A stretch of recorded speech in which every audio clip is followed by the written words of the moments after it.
Abbiamo alcune aziende agricole che portano direttamente i prodotti e dobbiamo andare a scoprire come riconoscere le verdure fresche. Questa è la nostra missione di oggi. Sosteniamo il territorio e abbiamo i prodotti a chilometro zero, più vicini, che viaggiano meno. Qui ci sono i due produttori che hanno le aziende agricole nei dintorni di Cefaldo. Oh, vedi? Vedi?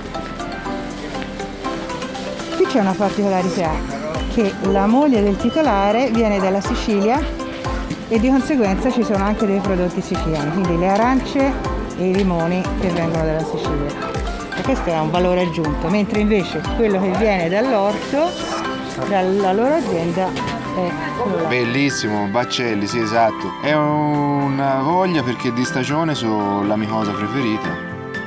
Simone, lo sai dove vengono coltivati ora? Perché qui ancora è freddo. Da noi è un po' freschino, questi sicuramente vengono da Grosseto, dalla costa Brava, toscana. brava signora, ce ne stava aprendo uno per farci vedere quanto sono freschi. Meravigliosi. Ma che belli. Si sente il Perfetto, profumo. ci abbiamo anche la prova di qualità. Yeah. Belli turgidi. Per me bastano. Quant'è? Ottimo. Ottimo. Grazie mille. Perfetto. Alla prossima. Ciao. Ciao, ciao, buona giornata. Ciao ciao.